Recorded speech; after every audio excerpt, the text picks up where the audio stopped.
तो दोस्तों बंधन बैंक ने अपने क्वार्टर वन के नंबर को डिस्क्लोज कर दिया है। तो चलिए देखते हैं क्या है क्वार्टर वन के नंबर्स के अंदर। डाटा लाख्स में है, मैं आपको क्रोस बता रहा हूँ। तो देखिए पिछले क्वार्टर में कंपनी 6,133 करोड़ का टोटल इनकम जनरेट किया था। पिछले साल 6,081 करोड़ के आसपास, जबकि अभी देखें तो बढ़ के 6,201 करोड़ आपको जाता हुआ देखने को मिला। तो साल दर साल देखें तो साल दर साल कंपनी के टोटल इनकम के अंदर 2% के आसपास की तेजी है। क्वार्टरली बेस पे जाते हैं तो 1% के आसपास का जंप आपको देखने को मिला है।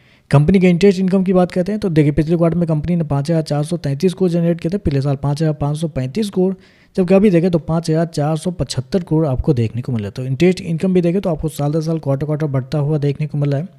चलिए कंपनी के नेट इंटरेस्ट इनकम की बात कर लेते हैं, यानी कि NII की बात कर लेते हैं।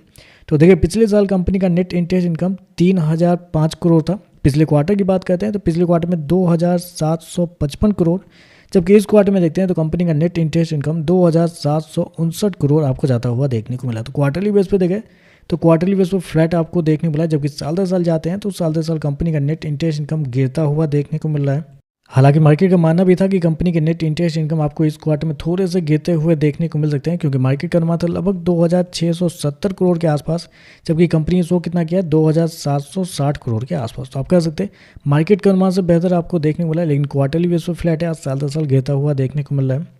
खर्चे की बात करते हैं तो देखिए पिछले क्वार्टर में 4,562 करोड़ खर्च किए थे। पिछले साल 4,140 करोड़, जबकि अभी देखें तो कंपनी खर्चे 4,533 करोड़ आपको देखने को मिल रहा है। तो खर्चे देखें तो खर्चे बहुत ही ज़्यादा आपको देखने को मिले, क्योंकि साल दर साल टोटल इनकम 2% के आसपास बढ़ा है, लेकिन खर्चे देखते हैं तो लगभग 10% के आसपास साल दर साल आपको बढ़ते हुए देखने को मिले। तो खर्चे साल दर साल बहुत ज़्यादा आपको देखने को मिल रहा है।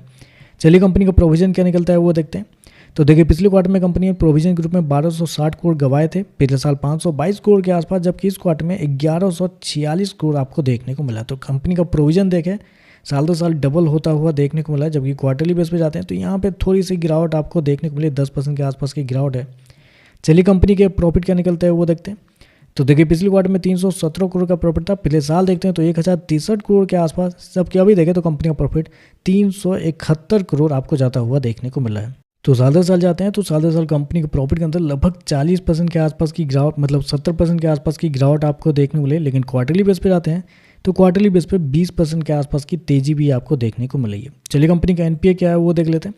तो ग्रोस NPA की बात करते हैं तो पिछले साल कंपनी का ग्रोस NPA 4.23 था, जबकि अभी देखें तो 4.96 है, जबकि पिछले क्वार्टर में 4.71 के आसपास था। तो कंपनी का ग्रोस NPA देखें तो आपको साल दर साल क्वार्टर बढ़ता हुआ देखने को मिला है।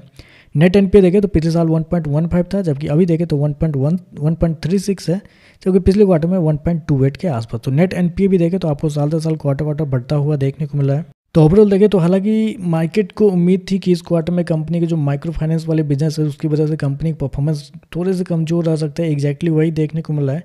कंपनी के प्रोविजन बढ़ते हुए देखने को मिले, कंपनी के प्रॉफिट गिर रहे हैं, मतलब साल दर साल गिरते हुए देखने को मिला। कंपनी के नेट इंटरेस्ट इनकम भी गिरता हुआ देखने को मिला है।